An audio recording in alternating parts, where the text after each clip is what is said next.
جو یہ وہم عام ہو گیا ہے، ہر بندہ کہتا ہے مجھ پر جادو ہو گیا، مجھ پر کالا جادو. کہ جادو کی بھی لوگوں نے قسمیں، بھئی کوئی سفید جادو بھی ہوتا ہے؟ جادو سارا ہی کالا ہوتا ہے، ساری ظلمت ہوتی ہے، شیطانی عملیات ہیں، پھر اس میں سفید جادو کہاں سے آ گیا؟ وہ کہتے ہیں کالا جادو ہو گیا. تو یہ جادو کیا ہے؟ یہ جادو یہی شیطانی حرکات ہیں، انسانوں کو ایذا دینے کے لیے یہ کرتے ہیں.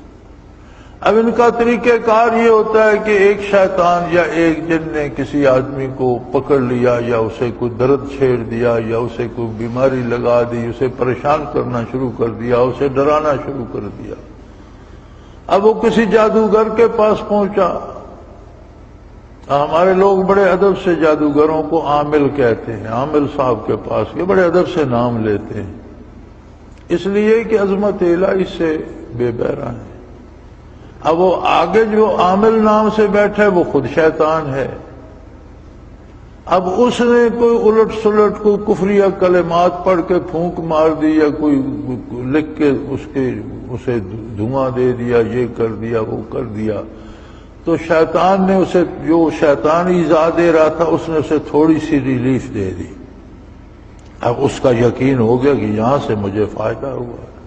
وہاں برائی ہے، وہاں سے پیسے بھی ضائع کرے گا، بعض اوقات آبرو بھی ضائع کرے گا، اور ایمان بھی ضائع کرے گا. تو یہ شیطانوں کا اپنی شیطنت پھیلانے کا ایک طریقہ ہے. اب اس کا جواب کیا ہے؟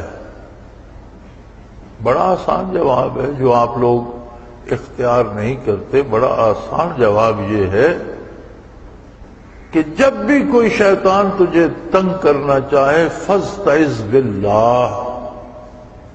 اللہ کا حکم ہے قرآن میں کہ میری پناہ میں آ جاؤ، میرے پاس آ جاؤ، میرے ساتھ بات کرو، میرا ذکر شروع کر دو، میری کتاب پڑھنا شروع کر دو، پاک صاف رہو، حلال کھاؤ، نیک عمل کرو، شیطان تمہارا کچھ نہیں بگڑے.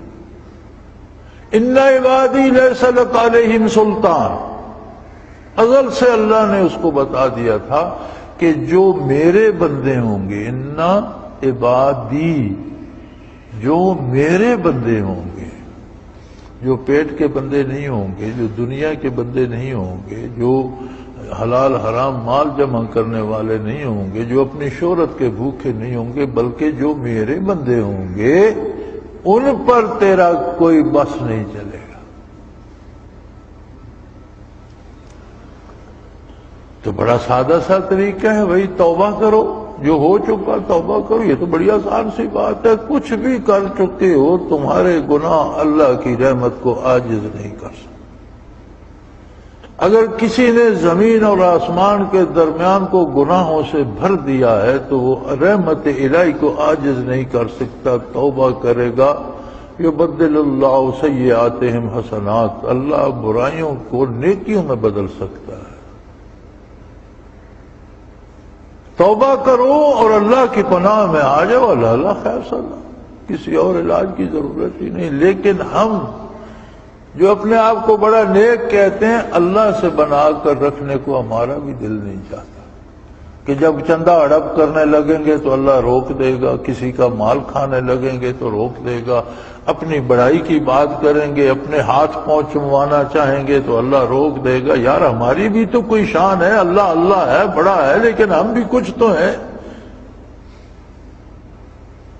یہ ہر بندے میں یہ بات گھسی ہوئی ہے، اللہ بڑا ہے، اللہ کا نبی بڑا ہے، اللہ کا دین بڑا ہے، لیکن کچھ تو میں بھی ہوں، کچھ تو مجھے. یہ جو میں ہے نا، یہ بندے کو اللہ کی پناہ میں نہیں. پناہ میں تو تب آئے جب دوسرے کو اپنے سے تکڑا سمجھے.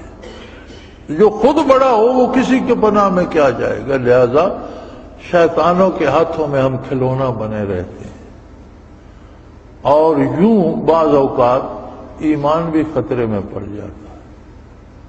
میرے پاس اگلے دن یہی ایک مسئلہ آیا،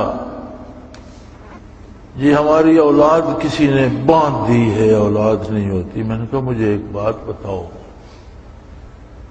اب تو آج کی سائنس نے بھی بہت سی باتوں کی وضاحت کر دی کہ ایک انسان کے وجود میں 2.5 خرب 250 ارب سیل ہوتے ہیں ایک بندے کے وجود میں۔ یہ 2.5 خرب سیل جو ہیں یہ 6 مہینے میں مر جاتے ہیں اور نئے پیدا ہو جاتے ہیں۔ 6 مہینے بعد کسی انسانی وجود میں 6 مہینے پہلے کا کوئی سیل باقی نہیں رہتا، ہر سیل اپنے جیسا دوسرا سیل پیدا کر کے مر جاتا ہے، تو 6 مہینے بعد پورا وجود بدل جاتا ہے۔ یہ اتنا باریک، اتنا نازک اور اتنا مضبوط کام ہے کہ کہیں ایک سیل بھی بگڑ جائے تو انسانی وجود پہ اس کا اثر ظاہر ہوتا ہے۔ دماغ کے سیل خراب ہوں تو وجود بے حس ہونے لگتا ہے، اعضاء و جوارح کام چھوڑ دیتے ہیں۔ کسی ایک بازو ٹانگ کے سیل خراب ہوں وہ کمزور پڑ جاتی ہے، معدے کے خراب ہوں تو بندہ بیماری کا شکار ہو جاتا ہے، جگر کے، دل کے، جہاں جہاں خرابی آتی ہے اس کی بنیاد یہ ہوتی ہے کہ وہاں کے سیل مکمل نہیں بن رہے۔ اب 6 مہینے میں 2.5 خرب سیل ایک وجود میں پیدا بھی کرتا ہے اور 2.5 خرب سیل کو موت بھی دیتا ہے۔ کتنے انسان ہیں دنیا میں؟ تقریباً 6 خرب انسان ہوں، 6 ارب انسان ہوں گے۔ انسانی آبادی 6 ارب کے لگ بھگ ہے، ہر انسان کے اندر 2.5 خرب سیل ہے۔ ان سب کو بنا کون رہا ہے؟ موت کون دے رہا ہے؟ کوئی جادوگر اس ہستی کے سامنے دم مار سکتا ہے کہ اس کے کام میں مداخلت کرے؟ جسے وہ پیدا کرنا چاہتا ہے اسے روک دے اور جسے وہ مارنا چاہتا ہے اسے بچا لے؟ ممکن ہے؟ میں نے کہا یار تم دین کی بات یا اللہ کے رسول کے ارشاد کے علاوہ عقلاً بھی سوچ کر دیکھو تو یہ محال ہے کوئی کسی کی پیدائش نہ روک سکتا ہے نہ اجرا کر سکتا۔ دعا کرنا، اللہ سے طلب کرنا، ہر چیز اللہ سے ہی مانگنی ہے، دینا نہ دینا اس کے اپنے فیصلے پہ منحصر۔ بڑا عرصہ ہوا ہماری وزارت بہبود آبادی کی وزیر صاحبہ کو چیختے چلاتے کہ بندے زیادہ ہو گئے ہیں، بچے کم پیدا کرو۔ میرا خیال ہے بہت خوش ہوں گی، آج کل تو اللہ کریم نے بہت سے بندے بہا دیے سیلاب میں اور وزارت بہبود آبادی کا کام آسان ہو گیا۔ وہ جب تک وزارت روکتی رہی کوئی پیدا ہونے سے رکا، اور جب اس نے چاہا تو کتنے لوگوں کو موت لے گئی اپنی آغوش میں، لمحوں میں لے کے چلی گئی۔ اس کا اپنا نظام ہے، اپنا کام کرو، جو کام قدرت کا ہے اس میں مداخلت کیوں کرتے ہو؟ تمہیں اللہ نے عہدے دی ہیں، ذمہ داریاں دی ہیں، جو مخلوق ہے اس میں سے چھین کر وسائل اقتدار کے زور پر کھاؤ نہیں، انہیں انصاف سے لوگوں میں بانٹو۔